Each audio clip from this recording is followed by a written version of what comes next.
Um curso em milagres. Capítulo 26. A transição. 7. As leis da cura. Esse é um curso em milagres. Como tal, as leis da cura têm de ser compreendidas antes que o propósito do curso possa ser realizado. Vamos rever os princípios que colocamos e organizá-los de uma forma que resuma tudo o que é preciso que aconteça para que a cura seja possível. Pois uma vez que é possível, ela não pode deixar de ocorrer.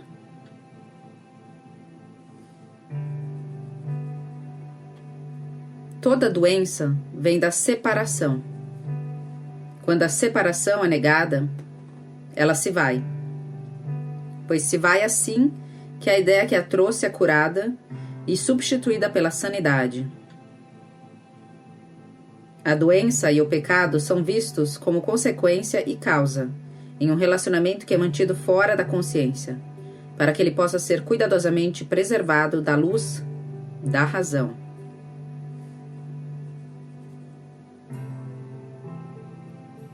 A culpa pede punição, e o seu pedido é concedido.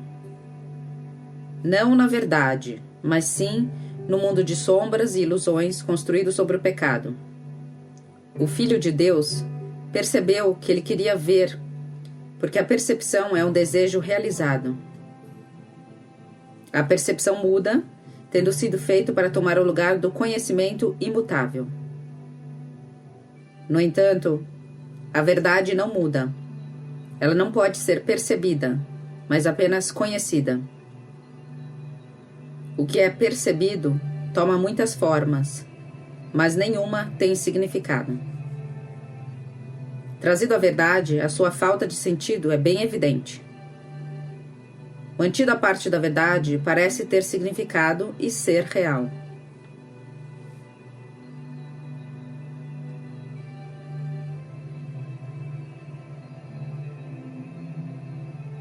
As leis da percepção são opostas à verdade, e o que é verdadeiro com relação ao conhecimento não é verdadeiro com relação a coisa alguma que esteja a parte dele. Entretanto, Deus deu uma resposta ao mundo da doença que se aplica a todas as suas formas. A resposta de Deus é eterna, embora trabalhe no tempo, onde é necessária. Entretanto, porque ela é de Deus, as leis do tempo não afetam as suas obras. Ela está nesse mundo, mas não é parte dela, pois é real e habita onde toda a realidade tem que estar. Ideias não deixam a sua fonte, e os seus efeitos apenas parecem estar a parte delas. Ideias são da mente.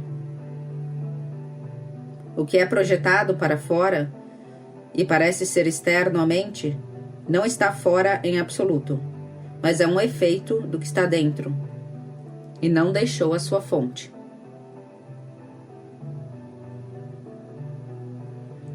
A resposta de Deus está onde a crença no pecado tem que estar, pois só lá os seus efeitos podem ser completamente desfeitos e deixar de ter causa.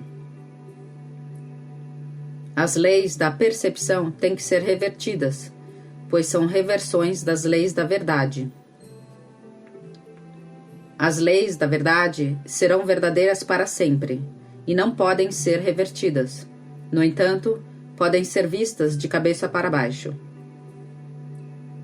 Isso tem que ser corrigido, exatamente onde está a ilusão da reversão.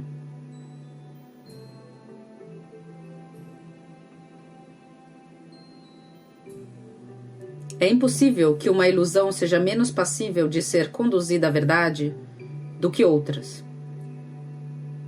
Mas é possível que algumas seja dado maior valor e essas têm menos disposição de oferecer a verdade para serem curadas e ajudadas. Nenhuma ilusão contém qualquer verdade em si mesma. No entanto, algumas parecem ser mais verdadeiras do que outras. embora isso claramente não faça sentido algum. Tudo o que uma hierarquia de ilusões pode revelar é preferência, não realidade. Que relevância tem a preferência para a verdade? Ilusões são ilusões e são falsas. A tua preferência não lhes confere realidade. Nenhuma delas é verdadeira em nenhum aspecto. E todas têm que se render com a mesma facilidade àquilo que Deus deu como resposta para todas elas. A vontade de Deus é uma só. E qualquer desejo que pareça ir contra a sua vontade não tem fundamento na verdade.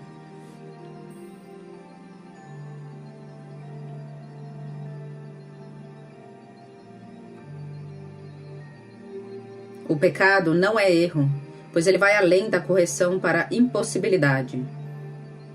Entretanto, a crença em que o pecado é real fez com que alguns erros parecessem estar para sempre, além da esperança de serem curados, sendo justificativas permanentes para o inferno.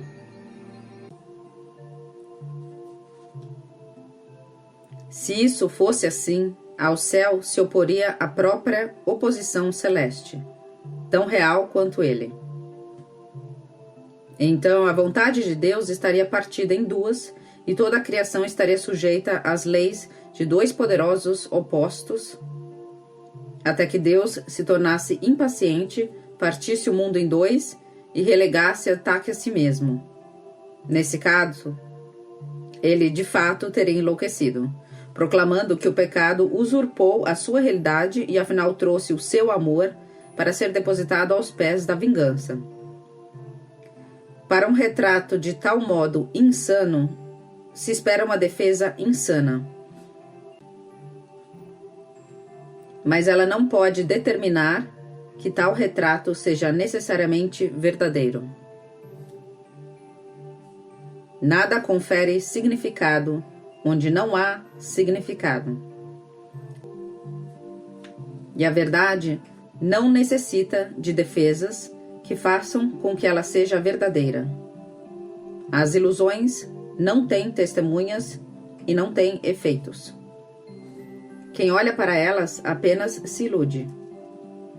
O perdão é a única função aqui e serve para trazer a alegria que esse mundo nega a cada aspecto do Filho de Deus onde se pensava que o pecado reinasse. Talvez não vejas o papel que o perdão desempenha no término da morte e de todas as crenças que surgem das névoas da culpa. Os pecados são crenças que impões entre tu e o teu irmão. Eles te limitam ao tempo e ao lugar e deixam um espaço pequeno para ti e outro espaço pequeno para ele. Essa separação é simbolizada na tua percepção por um corpo que é claramente separado, uma coisa à parte. Entretanto, o que esse símbolo representa não é senão o teu desejo de ser separado e à parte. O perdão retira aquilo que está entre tu e o teu irmão. Ele é o desejo de que estejas unido a ele e não à parte. Nós o chamamos de desejo, entre aspas, porque ele ainda concebe outras escolhas e ainda não alcançou o que está inteiramente além do mundo das opções.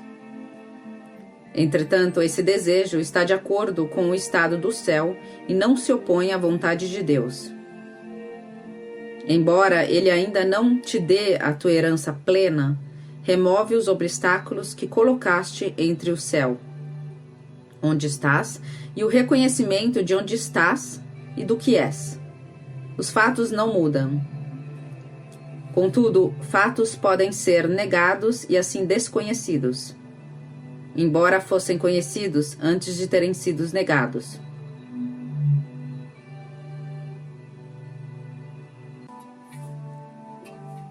A salvação perfeita e completa não pede senão um pequeno desejo de que o que é verdadeiro seja verdadeiro, um pouco de boa vontade para não ver o que não está presente, um pequeno suspiro que fale em favor do céu como uma preferência, em vez desse mundo no qual a morte e a desolação parecem reinar. Em alegre resposta a isso, a criação surgirá dentro de ti, para substituir o mundo que vês pelo céu totalmente perfeito e completo. O que é o perdão, senão uma disposição da vontade para que a verdade seja verdadeira? O que pode permanecer incurado e quebrado em uma unidade que contém em si todas as coisas? Não existe pecado. E todo milagre é possível no instante em que o Filho de Deus percebe que os seus desejos e a vontade de Deus são um só.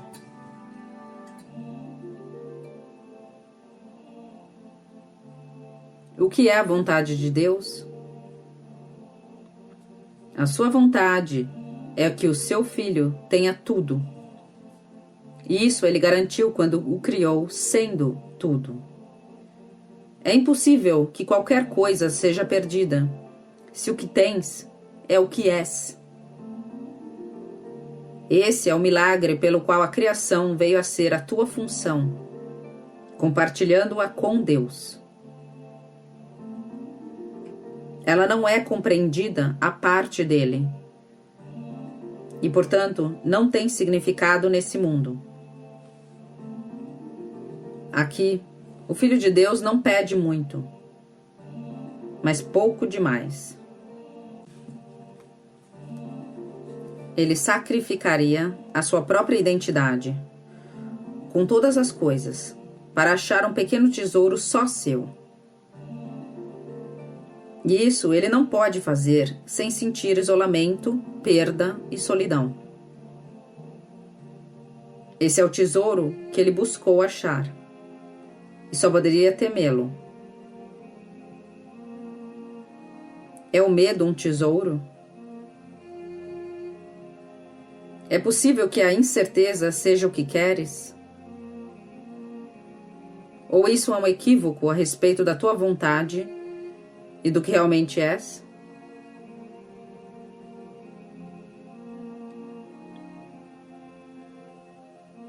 Vamos considerar o que é o erro, para que ele possa ser corrigido e não protegido. O pecado é a crença em que o ataque pode ser projetado para fora da mente, em que surgiu essa crença. Aqui, a firme convicção de que ideias podem deixar a sua própria fonte se faz real e significativa. E desse erro surge o mundo do pecado e do sacrifício. Esse mundo é uma tentativa de provar a tua inocência, enquanto valorizas o ataque. O seu fracasso está no fato de que ainda te sentes culpado, embora não compreendas por quê. Os efeitos são vistos como se fossem separados da sua fonte e parecem estar além do teu poder de controlá-los ou impedi-los. O que é assim mantido à parte nunca pode unir-se. Causa e efeito não são duas coisas separadas, mas uma só. Deus quer que aprendas o que sempre foi verdadeiro,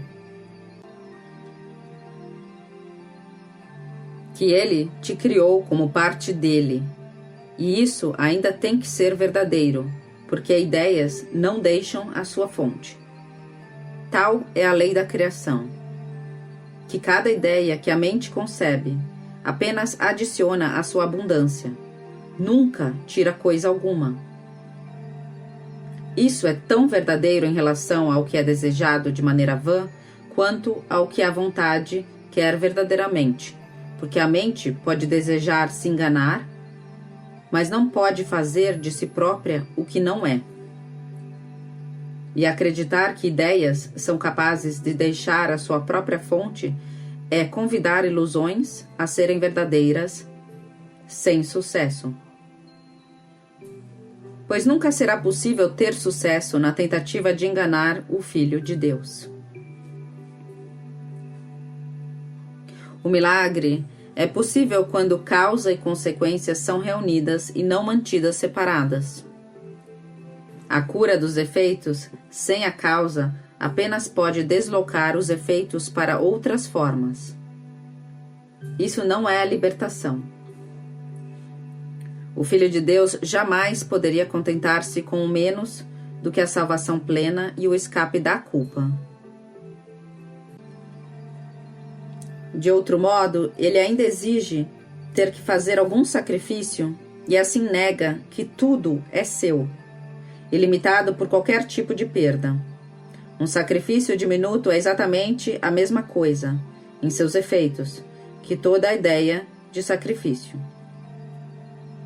Se qualquer forma de perda é possível, então o Filho de Deus se faz incompleto e não é ele mesmo. E ele também não conhecerá a si mesmo, nem reconhecerá a sua vontade. Ele renegou seu Pai e a si mesmo, e fez de ambos seus inimigos no ódio.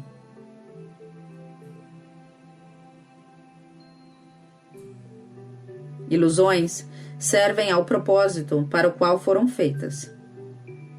E de seu propósito derivam qualquer significado que pareçam ter. Deus deu a todas as ilusões que foram feitas outro propósito que justificaria um milagre, qualquer que seja a forma que tenham tomado. Em todo milagre está toda a cura, pois Deus respondeu a todas como uma só. E o que é um para ele tem que ser o mesmo. Se acreditas que o mesmo é diferente, tu apenas te enganas. O que Deus chama como um só, será para sempre um, não separado. Seu reino é unido, assim foi criado e assim será para sempre.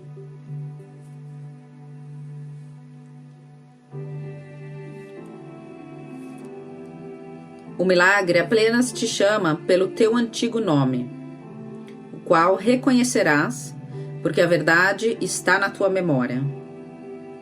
E por esse nome, o teu irmão te chama para a sua libertação e a tua.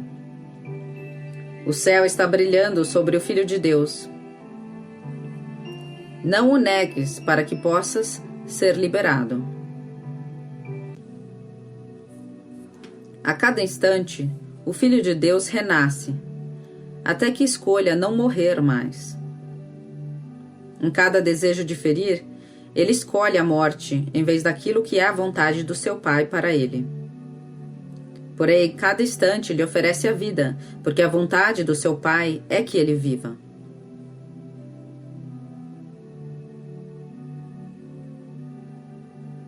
Na crucificação está depositada a redenção, pois a cura não é necessária onde não existe dor nem sofrimento. O perdão é a resposta para qualquer espécie de ataque. Assim, o ataque é privado de seus efeitos e o ódio é respondido em nome do amor. A ti, a quem foi dado salvar o Filho de Deus da crucificação, do inferno e da morte, toda a glória será dada para sempre, pois tens poder para salvar o Filho de Deus, porque foi essa a vontade do seu Pai. E nas tuas mãos está toda a salvação, para ser tanto oferecida a Ele, quanto recebida por ti, como uma única coisa.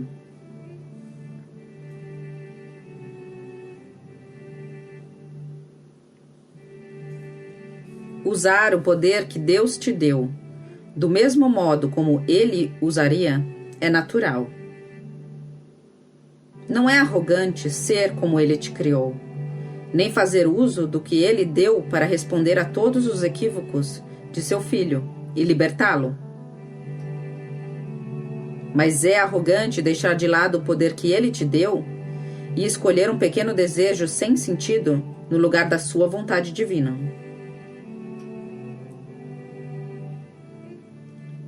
A dádiva de Deus a ti é sem limites.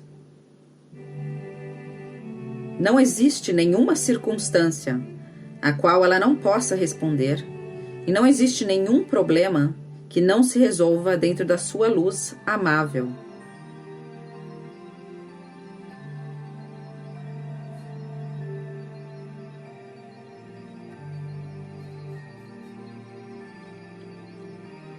Habita em paz, onde Deus quer que estejas.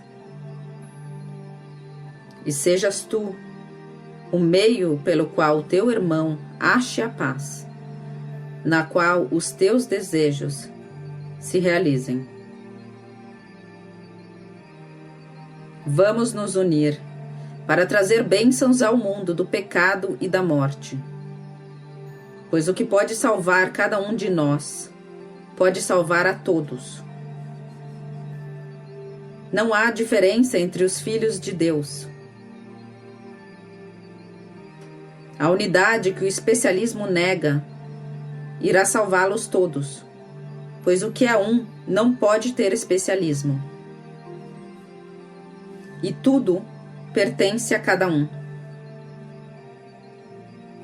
Não existem desejos que se interponham entre um irmão e o que lhe é próprio. Tirar de um é destituir a todos. E, no entanto, abençoar apenas um dá a bênção a todos em um só.